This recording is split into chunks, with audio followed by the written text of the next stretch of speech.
What's up, movie fans? This is your buddy, your pal, London Hawthorne, here with yet another movie review. This time, it's for Fantastic Four. No, not the one with Captain America and the Eye. But this one has the guy from Fruitvale Station, Michael B. Jordan. Yeah! So this movie is Fantastic Four. This is a reboot. This is actually the third reboot. Wouldn't it be considered a reboot? Because there was actually one, in 1992 or something like that? Of course, we had the ones with,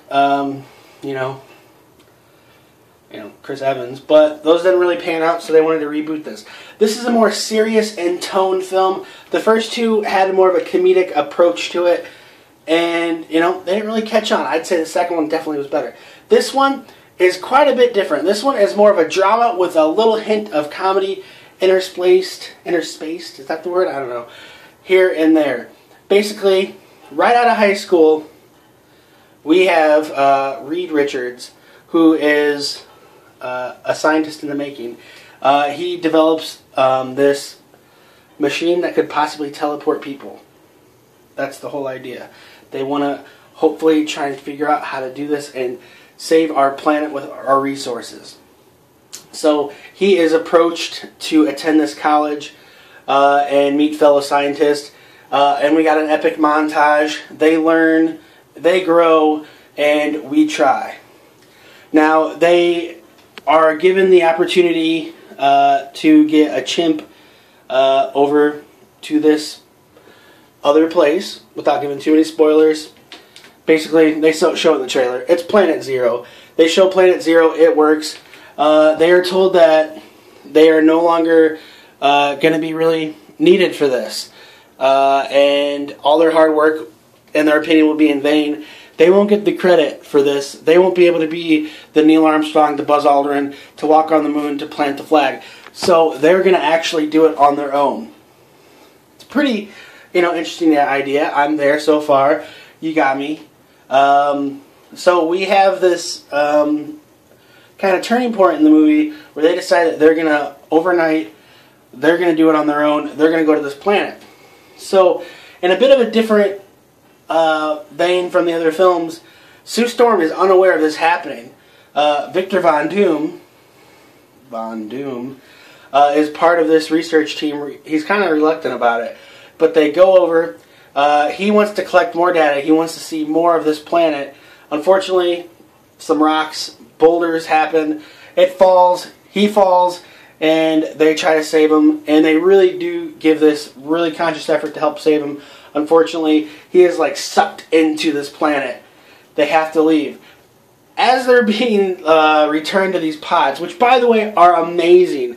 I really love the design of it. This planet and the initial time they're there is beautiful. The color spectrum, it's just wonderful. It's this dark matter with this neon green. It looks really cool. The pods are really awesome. So they're actually put back in these pods. The doors won't shut. They're trying to get back in. They're trying to do this. And then all of a sudden, thwack. One guy gets rocks thrown in his pod. One guy gets this radiation thing. One guy gets firebombed. And Victor Von Doom is sucked down. So they get transported back. By this time, Sue Storm is there, and she gets a radiation blast. They all get their respective powers, and they have to deal with it. They're taken by some government agency, and unfortunately, Reed doesn't want to do this, so he leaves. So we don't get anything else except for 1 year later, the three remaining are there on their own. With the Thing, by the way, which is the reluctant friend of Richard Reed, we're left, without knowing what's happened for last year. Basically, they've kind of been brought aboard to become military. So they try and spend 20 minutes trying to find Reed. They do find him. Spoiler alert, it's in the trailer. And they are trying to make heads or tails of this. It's not the worst movie I've ever seen in my life, but it's not the best movie. I appreciate that they went with more of a serious tone to fit into the Marvel Cinematic Universe, but I don't feel a connection with any of the other films at all. The humor isn't as good. It seems kind of sci-fi movie channel quality-ish. When they actually go back to Planet Zero, the whole landscape has changed. It doesn't look nearly as cool as it did before.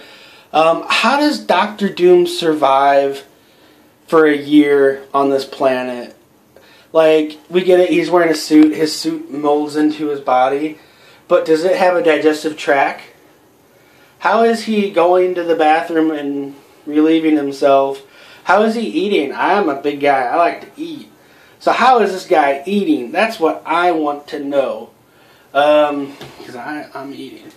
So it's probably one of the most anticlimactic end scenes of movies. It really is. Like, I'm pretty sure like Ladies in Lavender had more of a climactic ending in this movie. It just didn't seem like that big a deal. I don't hate this movie by any means, but I don't think it was that good. A lot of movie reviewers will say that, why are we just letting them make these movies?